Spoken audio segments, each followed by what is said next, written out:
As I said, Hussein Askary, who is the Schiller Institute Southwest Asia coordinator, will now lead us into the promised land with the title, "The Impossible is Self-Imposed. Peace through Economic Development is the Only Way Forward in West Asia."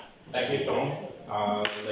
Your Excellencies, ladies and gentlemen, dear Helga, it's nice to be back in Copenhagen. The reason I joined the Schiller Institute was actually I was in Oslo. I left Iraq in 1991 after the horrible Kuwait War and the uprising, and I ended up as a political refugee in Norway. And in Oslo, I am educated as interpreter and translator in Iraq, so I learned Norwegian and I started working as interpreter and translator. When the Oslo agreements were ongoing, I became actually an interpreter for a delegation of Palestinian children who came with Yasser Arafat, and of course Shimon Peres was there. But at the same time, the Schiller Institute came to town and they said, there will be no peace without economic development. So I went to the seminar and I was shocked. For the first time somebody said economic development should come before political solutions. And I coming from Iraq, I had already realized that the problem in Iraq is not Saddam Hussein. The problem in Iraq is much, much bigger. And therefore, even the conflict now we see in Palestine and in Gaza, it's part of a global system. And by the way, it was not God, Jehovah, who promised the Zionist movement to the land of Israel. It was a gentleman in Britain called Lord Arthur Balfour in 1917 under orders of the British Emperor. But the Oasis Plan, there are three challenges. We have the political challenge, how to resolve the conflict, get political agreement. Helga and His Excellency Ambassador covered that. We have a technical challenge, which is how you develop an area which is there's lack of water, for example. That's easy, as I will show. Then we have the most difficult part is the conceptual issue, which Helga said the last 3 points in her 10-point program for global peace and development is focused on, because we have all conflicts we have in the world today are generated by the concept that, first of all, that humans are egoistic and evil. 2, that there are limited natural resources to feed everybody and make everybody prosperous, and therefore the powerful should take control of these limited natural resources. And I can tell you, there are no limited natural resources, neither on planet Earth nor in the universe. And we can prove that. So this idea of zero-sum game, that somebody must win, somebody must lose, because there's not enough for everybody. And this was the basis, for example, comes from the British Empire, where Thomas Malthus is well known, who said in the 18th century that human population grows faster than natural resources, and therefore we should cut the population to be able to continue to live. Then we have the Nazi Lebensraum idea, which says, the Aryan race need a lot of land in Ukraine and also to grow food for the Aryans because there isn't enough space for everybody, and therefore we have to eliminate the population in Eastern Europe and grow food for the Aryan race. It's the same thing with the Zionist movement, who say there's not enough space for both us and the Arabs in this historical land of Palestine. And this is all nonsense, because we actually can have much, much, much more people on planet Earth than we have now, who would live much better, higher living standard, better environment, and more space to live. They will live less crowded if we develop the whole world. Now this is the biggest challenge, to get people to understand that human beings are good, and we are created in the image of God as creative beings, and we can change the world to the better. That's the most difficult part of the crisis we have today, because most people don't believe that's true. And I can tell you from information, if you read our publications instead of listening to the BBC, CNN, and Al Jazeera, poverty in the world is reducing. We have less poor people in the world now. The planet is becoming greener, thanks to China and India, first and foremost. This is a study done by NASA in the last 20 years. There's more green area in the world than we had 40 years ago. But we do have areas where we have desertification. But that's a political, there's a political reason for that. So our solution for these problems, I mean, our optimism is not like, we're not utopians.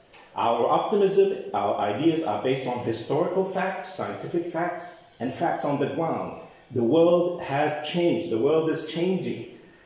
The centers of productive power in the world have shifted. We have like China's rise, India's rise, Asia, even in Africa. People, I mean, look at Ethiopia, for example. Ethiopia is not the Ethiopia you imagined 10 years ago. It's completely transformed now. Yes, there is still poverty, but Ethiopia is transforming into a modern economy. Many nations in Africa, and we have the BRICS nations, emerging. We have the whole Shanghai Cooperation Organization. You have the Arab world, you have Saudi Arabia and Egypt. You don't really know what's going on there because the economic development taking place there is breathtaking. But that's not covered in the news. Everything you hear about Egypt is that they have a huge debt crisis. But that's just money. But what happens on the reality, the physical economic reality, is different. So anyway, our idea is, this is an idea developed by Lyndon LaRouche and Helge LaRouche actually since the fall of the Berlin Wall, to integrate the whole world with economic development corridors. This predates the Chinese Belt and Road Initiative. It's congruent with the Chinese Belt and Road Initiative, and we are very grateful that China launched that. And we try to explain why this idea is so important. So the solution for the crisis in Gaza, the other crises in the world, have to have a global solution because the people involved in the conflict itself are incapable of solving the problem. Therefore, outside forces like the major powers have to agree on a shift of the policy so everybody survives, because Israel is self-destructing. The United States is self-destructing right now, economically, socially, culturally. The EU is self-destructing by creating this geopolitical zero-sum games and imperialist ambitions. So the solution which we have proposed is more global because of the problems, the source of the problem is global.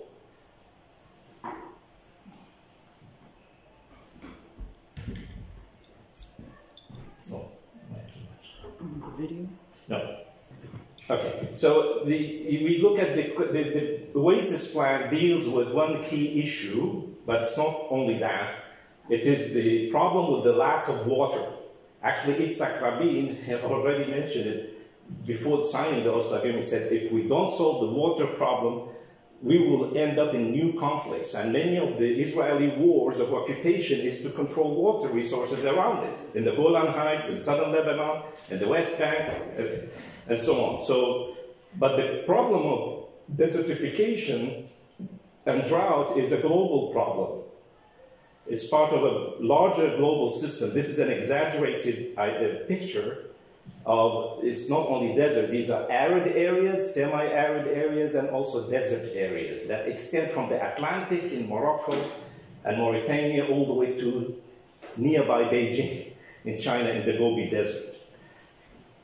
So now we look at this region. It used to be called the Fertile Crescent. That this is where agriculture was invented. It's a bit of a myth because agriculture was invented in many parts of the world after the ice ages simultaneously. But this area this is where agriculture started. But it's no longer a fertile crescent. It's plagued by desert, by sandstorms and dust storms, like these are taken by satellite, usually start in like near Iraq, starts in this part of Syria where the Americans are there now. but to my knowledge, they're not planting trees to solve this problem because their hands are tied to the weapons. So they're incapable of planting trees there. So this is one of the issues. So anyway, I mean, these things are not like national or even regional because they can extend to many areas. I'm just giving this image to show you that this is not a limited problem. It extends to all the way to China and Beijing, you know, the sand and desert storms. But things are being done to mitigate that. The Chinese are greening the deserts. And I will give an example of that soon. We have other problems like the Lake Chad in Africa is drying up, and there are 7 nations involved around it, and there are tens of millions of people who are reliant on the water for grazing and agriculture, and they will have to move somewhere else. And we, the Schiller Institute, we have actually promoted an idea, it's called Transaqua, to bring water from the Congo River to the Lake Chad. So anyway, so the solutions to these problems do exist, and I will give examples from China, for example, if we have time. But we go back to this idea, you know, that Lyndon LaRouche was in Abu Dhabi in 2002, before the invasion of Iraq, and he presented this idea of how this region, West Asia, I don't like the term Middle East because it's a British colonial term, I don't use it, I don't recommend that people use it. It's West Asia and North Africa, how the development can take place there. With the emphasis on building infrastructure, transport, water, power, and industrialize the region. So oil and gas should be used as industrial materials rather than burned as fuel. And instead of for fuel and electricity, should build nuclear power. That was his recommendation. Actually, 5 years later, the United Arab Emirates started their nuclear program, and now we have 4 nuclear power plants completed in Abu Dhabi, you know, with 4,400 megawatts of power, which is used for desalination of water, which is another aspect of this plan. But at the same time, Lyndon LaRouche said there is another problem that needs to be solved, which is the question that the global financial and banking system is collapsing. That was before the 2008 crisis. But it's a systemic crisis. It's still collapsing, but the printing of money is preventing it from total disintegration. But the physical economic realities in the world are different. So he recommended to establish a new financial system to support economic development. So we now have alternatives like the Asian Infrastructure Investment Bank, the New Development Bank of the BRICS nations, but he also recommended to build an Arab Development Bank using the enormous resources in the Gulf countries' wealth funds. We have around $4 trillion of financial resources in the Gulf countries. Traditionally, they are invested in Europe and Britain mostly, the United States, in the financial markets, banking markets, real estate. But now part of that money is being actually used for development in Saudi Arabia, in the Emirates, but also investments in Asia, in China, in Africa. So this is an important source. So the question of financing always comes up. How do we finance these things? But there are solutions which we have presented. So anyway, if you look at this region, this is the crossroads of the continents and the oceans. This is the most interesting geographical area. It's also has enormous natural resources, but also human resources. About, if we take a circle around this whole region, including Ethiopia, we will have like more than 500 million people, mostly young people. So this is an enormous resource that can be invested in if we industrialize this region. So the idea of all these lines you see in our maps, these are not just a camel caravan or a railway which brings goods from China to Europe. We are talking about development corridors. A development corridor is like 100 to 150 kilometers wide belt That's why the Chinese are interesting. President Xi Jinping talks about the economic belt of the Silk Road. And this is the idea, that you have infrastructure. You have a river or water canals, you have highways, you have high-speed rail, oil and gas pipelines, you have electricity lines, and around them you build new urban, industrial, and agricultural centers. Because many parts of the Eurasia, you have natural resources, but you don't have water. You have water, but you don't have minerals. You have human population, human resources, but you don't have energy resources. So you need to bridge these gaps and bring development to every part. This is also part of our idea for the development of Africa, building a large number of development corridors. But water is essential. So we're going back to this, the Oasis Plan.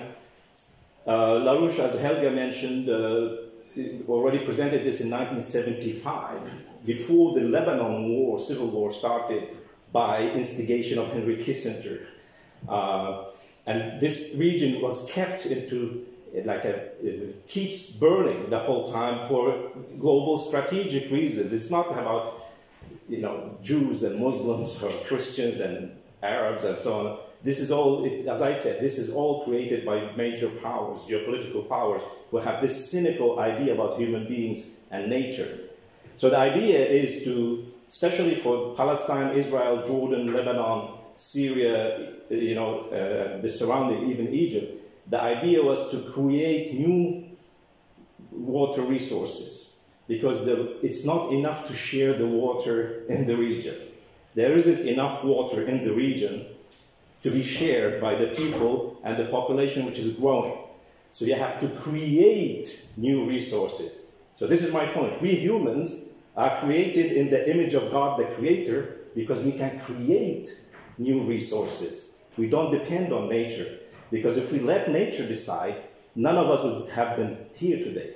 Even our ancestors would have disappeared a long time ago. Because humans, we don't adapt to nature, we adapt nature to our needs. So we change the environment around us by building infrastructure, both to protect ourselves, but to increase our ability to feed and clothe and have housing for more and more people. It doesn't mean we have to destroy nature, but we have to have this symbiosis with nature, but we are the ones who decide, not nature. Because if we, as we showed, this desert didn't start now. These deserts and the desertification was actually a natural phenomena which started with the end of the ice ages. Because all this region I showed, in Africa, for example, these were lakes and forests, and there were animals and all kinds of things happening there. But nature, if we allow nature to take its course, it becomes very destructive. So we need to control the powers of nature. And therefore, like for example, with the water, we have the Jordan River. The annual flow of the Jordan River is 1.2 billion cubic meters. A cubic meter is 1,000 liters. By the time the Jordan River reaches the Dead Sea, it's almost dry. Now, compare this to Saudi Arabia's desalination of seawater, which is 2.2 billion cubic meters. That's twice the Jordan River. So Saudi Arabia is actually creating new Jordan rivers already, but they use oil and gas to power the desalination. That's not a smart idea if you can build nuclear power, because that's cleaner and it's better, and also the oil and gas you can use for industrial purposes with higher value. So the whole idea of the Oasis Plan is to create new water resources. Just to give you one example about nature and man, because people say, oh, you have to adapt to nature to fulfill your needs. You cannot surpass what is in nature. I mean, there are countries in the region, in Kuwait, for example, it uses 2,500% more of the Kuwaitis get from nature, because it almost never rains in Kuwait. So how do they do that? They surpass the natural resources they had by 2,500%, because they desalinate seawater. They don't depend on nature, because if it doesn't rain, you die. So anyway, this is a recently produced image just to focus on Palestine, Israel, and Jordan, because these ideas actually existed in the Oslo Agreement. For example, the canal from the Red Sea to the Dead Sea. Also, there's the idea to build a canal. Now, these canals are not for navigation. Mr. Netanyahu doesn't know what he talks about when he talks about the Ben Gurion Canal, to dig a canal as large as the Suez Canal, through this region. That's his insane idea. What we are talking about are these are aqueducts, water transfer, like pipelines or streams. So the idea is to use the difference in elevation between the Red Sea, the Mediterranean, and the Dead Sea, because the Dead Sea is the lowest point on the planet in terms of land. It's 400 meters below the sea level. And therefore, when you bring the water from the Mediterranean and the Red Sea to the Dead Sea, you can use the difference in elevation by generating power. And then you can use part of that power for electricity. You can use the rest for desalination of water, so you can create more water resources. So this actually existed, but in the agreements with Jordan, for example, but the Israelis refused to finance this project. Now we add another dimension to this, and we say, well, you have also to build nuclear power plants on both on the coast of Israel, Palestine, even in Gaza, and in Aqaba, in Jordan. Now, that's the other issue. This is more difficult than getting a ceasefire. In Gaza, people say, oh, how can you talk about nuclear power? It's dangerous, there's all this radiation. It's actually difficult to convince people in the peace movement, because they have this ideology, green ideology, that nuclear power is actually beneficial.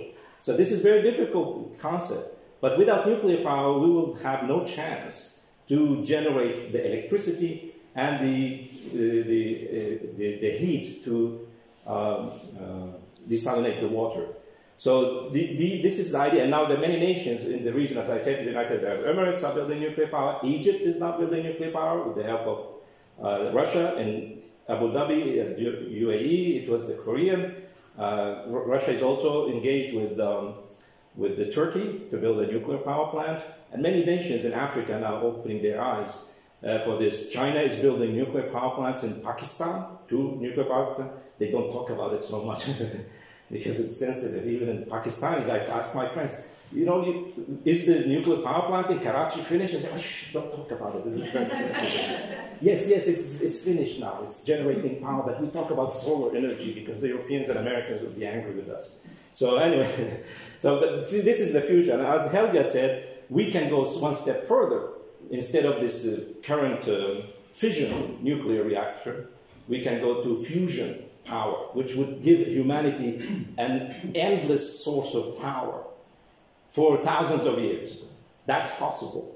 So anyway, so this is combining this water. I mean, we have already, I don't want to push too much the technical aspects, because I just want to present the concept. Because without increasing the resources, it's very difficult to have peace in the region. For example, how do you solve the problem of the settlers in the West Bank? Where should they go? Well, they can go to the Negev, where the Israelis are very good at planting in the desert. You can build new cities in the Negev, actually. And that's quite viable. You don't have to kill the settlers. You can move them, like you move them from Gaza, you can move them to the Negev, and they can have a very good life there. And the Israelis are very good at desert agriculture. So it's these conceptual issues which I think are the most difficult for people to absorb and clarify. We will have more studies, of course. We are talking with engineers, with the economists in Israel, in Arab countries, in many countries, in France, where we are pulling together all the ideas necessary how to make a viable Palestinian state with economic resources to exist. I want to give one example that I said the world has changed, but it's not covered in the BBC and the CNN. They give you a picture that the world is becoming more poor, it's becoming, the environment is more destroyed now, life is impossible, there are too many storms and hurricanes, but actually the world has changed dramatically, and very few people notice it. And you know, China is the best example. You know, 800 million people pulled out of poverty. You know, this is a miracle. And actually, as Helga said, China has greened an area which is larger than Germany in the past 20 years. So anyway, I want to take this. I was in Xinjiang, this western region of China, which everybody have here very horrible stories. Almost all of it is unsubstantiated. Most Arab and Muslim countries support the Chinese policy in Xinjiang to establish security, because Xinjiang and Western China was rocked with horrific terrorist actions by Islamic terrorist groups, but also separatist groups. And these are very seldom reported. There were terrible terrorist attacks from 1995 to 2016. This region also exists. It's a neighbor of some of the most unstable areas, like Jammu Kashmir, Pakistan, Afghanistan, you know, and also the Tajikistan. These countries are stable now, but these other are unstable. So what did the Chinese do to solve this political problem? Well, they did take security measures, but they didn't bomb villages and weddings and funerals like NATO did in Afghanistan and Pakistan, but they picked up the extremist elements, but then they focused enormously on economic and social development. That was more important than the security measures which were taken. And they did not wait to stop the terrorism in 2016 to start the economic development. They already started the Go West strategy in 2008, 2007. So the development of the western regions of China, the leadership saw this as this is imperative. If we cannot have stability in Xinjiang especially, without economic development. And therefore the Chinese government is pouring enormous resources into this region to develop it and give the population. I mean, I don't have time to show you all the films. I mean, some of the cities I saw, like Urumqi and Korla, which I will show, these are the most, very, very advanced. They are at European level, urban centers. So anyway, so the Chinese, I went to many parts of Xinjiang. It was in April, but the most mind-boggling part was going to Korla, which is in this corner. It's next to the second largest shifting sand desert on the planet. And who I thought I knew something about China, I thought I would come to a dry, you know, dusty old town. But it was the most shocking experience I had. This was one of the most advanced cities I ever see. Okay, it's challenged by Xinjiang and others, but the environment there is extremely interesting. But anyway, so in this region, actually, you have like one of the major productive areas of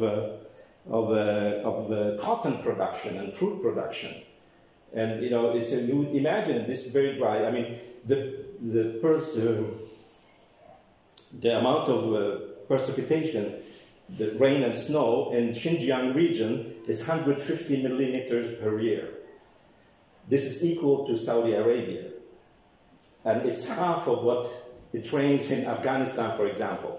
In Denmark, you know, compared to 150 millimeters per year, in Denmark, the precipitation per year is 800 millimeters per year. So it's like 6 times more. But despite that, we have enormous agricultural development taking place in this region, thanks to the use of modern infrastructure, modern water technology, including Israeli drip irrigation and Japanese fumigation technologies, which they learned, and they are implementing them. So I just want to finish with showing just a video. I'm doing a series of videos on my trip. I already written an article about the economic development in the region, but I will do like articles and videos. This is not edited, and therefore it's a bit long, but I can, you know, go fast forward. I'm speaking to you from south of the city of Korla in Xinjiang, which is just a few, not so big distance to the second largest desert in the world, which is the Taklamakan Desert. But surprisingly, what you find here is that you have enormous agricultural activity in Xinjiang. And it's very interesting that the farm is called the Oasis Farm. New technologies, machines, robots is revolutionizing the agricultural process using drones, using modern sensors of the soil temperature, soil humidity.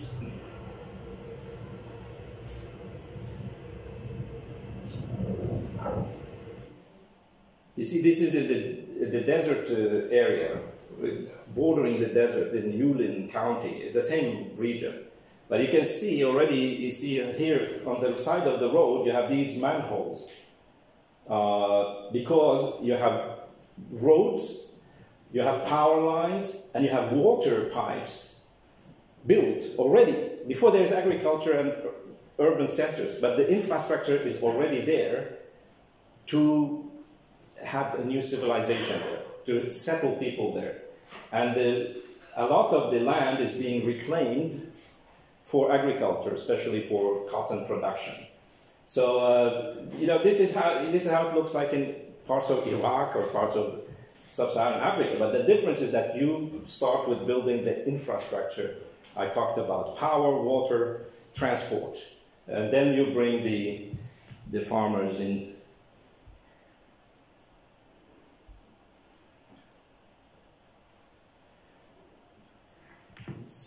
So these things are happening now. They have already happened.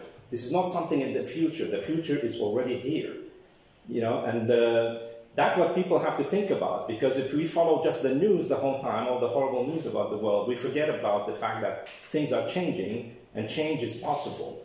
But my point is that in Xinjiang, without this enormous economic development and social development, and even cultural development, which will be a shock to many people, because the Chinese government is trying to preserve the Uyghur and other ethnic groups' culture. I will show that in a special video. But I would just end by showing this city, which I thought it was just laying on the side of the desert.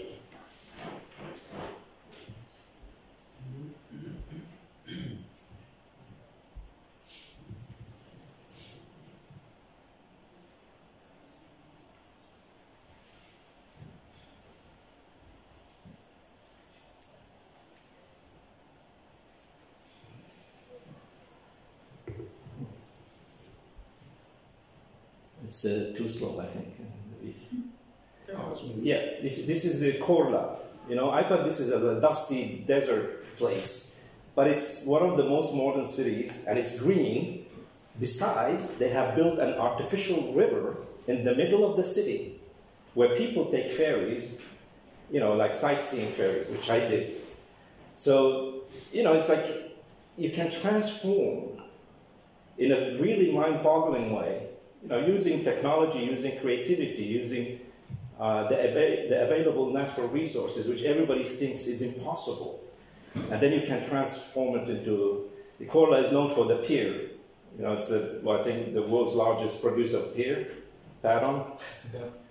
So anyway, I just end with these images. But my point is that what is challenging for people is to understand that we can actually change things. We are creative, we are good, we can do good in the world, and this should be the principle for, you know, achieving peace, for example, in Palestine and Gaza. Yes, we do have political challenges. We have political challenges. We have, you know, technical challenges and all these things. But as I said, when I was in Oslo in 1994, you know, the choice, there will be no peace in Palestine if you don't do. And one thing which Rabin said, which I think killed him, he said we have to change our axioms. Which means we have to change the way we think about ourselves, about others, and about nature. And I think that was the most dangerous thing Rabin said. Because without changing the axioms we have that are dominating the world geopolitical system, that the might makes right, The powerful take it all. There's only winners and losers. There are limited natural resources. We should not change nature. You know, all these axioms that are planted in our minds, these should be removed so we can achieve both peace, security, and development. Thank you very much.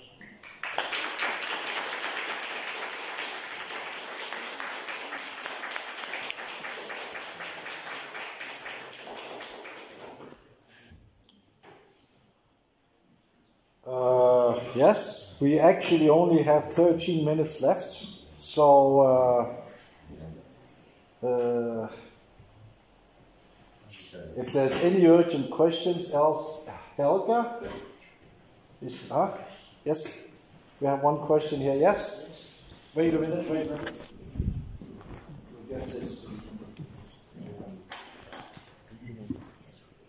I think you have given us some fantastic views about possibilities, but really the problem in the planet is that we are too many people. So instead of being 9 billions of people, we should be maybe 1-2 billion. That will give a lot of other possibilities for having a good life.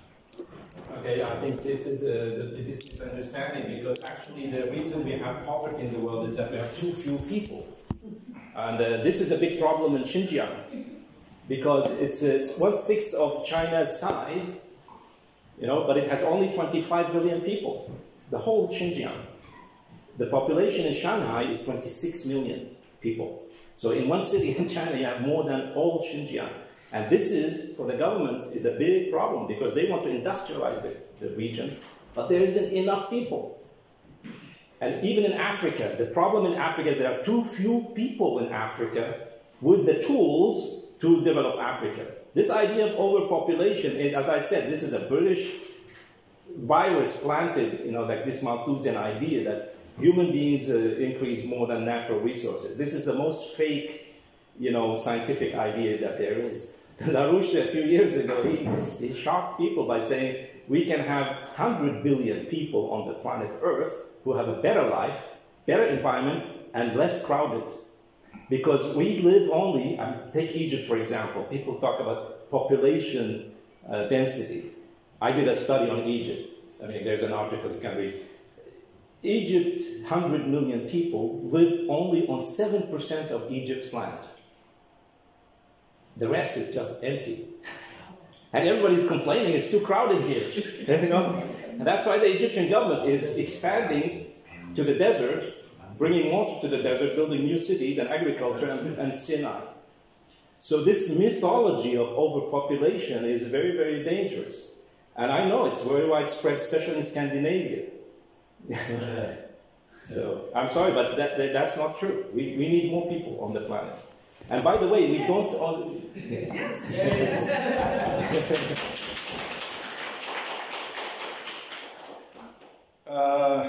Ambassador Hassassian, do you have anything to... No, I just would like to comment Yes. the speech. It's a very technical speech, but I followed exactly what he has said, and I think there is a lot of substance there that we should basically consider in terms of emulating experiences in China and other words. You struck me with the Egypt. I think you're absolutely right. 7% just live around the delta, and the remaining part, you know, is barren land not being used. So such inventions and such adventures are completely, appreciated if it is approached by regional governments, by the Egyptian government, by international development agencies. I think, I totally agree with you. The question of being threatened by population explosion is a fallacy. Because we can, if you look at the natural resources that we have, we always define development as man controlling nature. And as long as you control the universe laws and you control nature, then you are in the process of development. And that's why we think, and as I think you think, that humankind is still way, way behind in really depleting its resources, natural resources in terms of development. And that's why your examples are really starking, for people to open their eyes and understand that we have so much to fight for in order to overcome abject poverty. And as you said, the world is rich with natural resources, but the failure is the human resources and the attitude changes towards how to approach in finding plausible solutions to this issue. It's the lack of knowledge and technology, which is the shortage. It's not like humans. If you look at the development of human economy, we used wood before, cut the trees for fire, for energy. Then we had coal, then we had oil. So the wood in the forest we use for building. We don't burn wood more, but some people in Africa still burn wood because there is no alternative. So we invent, create new resources. Like we have metals, like aluminum. There is nothing in nature which is called aluminum. It doesn't exist. We humans take bauxite, which is a salt, and use high energy density to turn it into a metal. Aluminum did not exist in nature. We created it. We can create many, many more. And then we have this idea that we have only one planet. You have heard this, right? We have only one planet, we have to keep it, we have to preserve it. Okay, no problem. But the ideology is don't use the natural resources. And we don't have one planet, we have actually many planets in the solar system. And many nations are going to the moon. Now, why do you think the Chinese want to go to the moon? Because they want to mine the moon. There's helium-3, which is going to be useful for fusion power. We can go to other planets. The reason I call the impossible is self-imposed, my speech. I'm inspired by a German space scientist, Kraft Erich. He said, it's called the extraterrestrial imperative. He says the future of mankind is actually in the space because we are by nature explorers. But he says the only limits that exist are limits imposed by humans, by their mind, on themselves. There are no limits in the universe. We impose those limits. And therefore, when people say it's impossible to do this, this is a mental problem, intellectual problem. It's not a practical problem.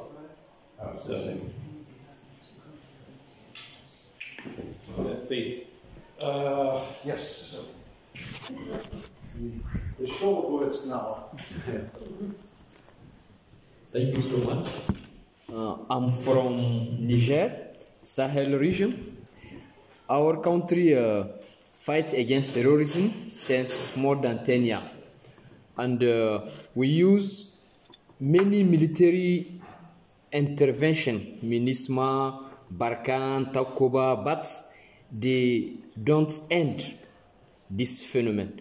Then how can Sahel countries take the example of the region of Pakistan that you share with us to fight against this problem? Because for us, the original problem is the lack of social development.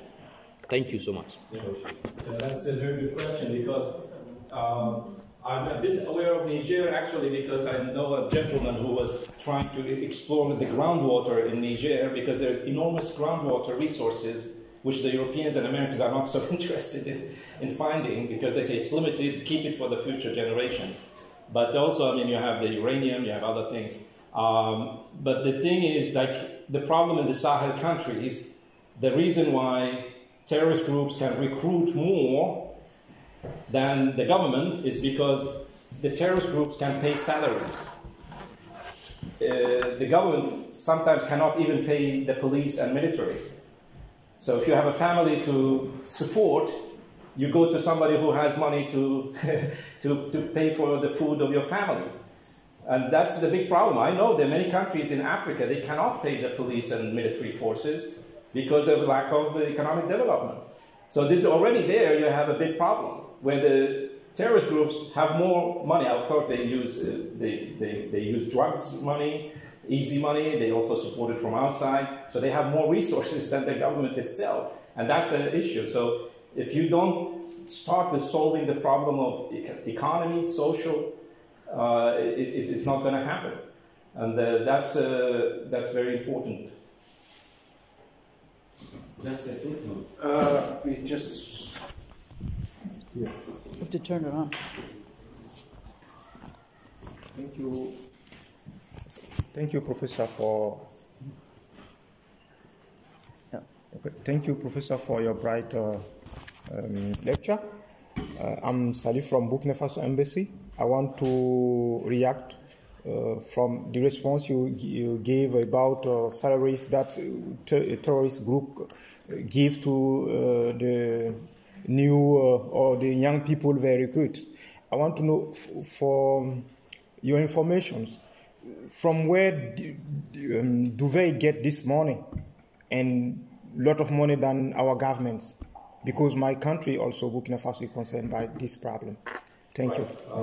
The Larouche movement at the Schiller Institute became the black sheep in the world because said that the global drug trade is controlled by established banks in Britain and the United States. They run the global drug trade. And the largest, I mean, in some years, the drug money, the money from drug trade was larger than oil exports. So there is in the Sahel region especially, you have a drug route with cocaine especially from South America going to the Sahel and then to Europe. So unless you stop that, because that's the major source of money for the terrorist groups. These are not Islamists, they don't believe in Allah and God. I mean, these are criminal gangs. Businessmen. They say it's business. So anyway, but that's the main source of the terrorist groups, and of course there were states who indirectly through their citizens were financing a lot of this stuff, but it has stopped because of the global war on terrorism. Many countries are, reluctant to support dissident groups and religious groups in the other countries. So that was the second source, but the main source is the human trafficking, and arms trafficking. And the destruction of Libya made that problem 100 times worse, because Libya was controlling that region, using the force of the state itself. But with Libya destroyed, then you had both arms trade, there's enormous amounts of arms which spread. You had the terrorists taking over, and then the drug and illegal immigration routes shifted to Libya. I would just say that if among you, the participants of this seminar, if you agree that this is something to be explored and developed, I would just ask you to really put your own weight into this process, because I think we have to look at the world from the standpoint of where we want to be in 100 years from now, and hopefully we get out of this immediate danger to humanity. It is very clear that all of the things we touched upon, infrastructure development for all of Southwest Asia, will have happened. It's very easy. We have the technologies, we have the manpower, we have the science and technology know-how, and why not make this little step now that we have to get out of this immediate danger? But that requires the intervention of a lot of courageous people who promote that. So I would actually ask you, if you agree with the approach, then help us to spread the idea. And I think if you would get any government or a group of governments to put it on the agenda as a serious alternative to the present war, it could influence the whole dynamic and make changes which now seem impossible. But just imagine if there would be a chorus of countries to say, we do that, it would be done. So I think from the idea to the implementation, the only thing which is in between is a lot of courage and energetic people to help us to implement it. That would be my request to you.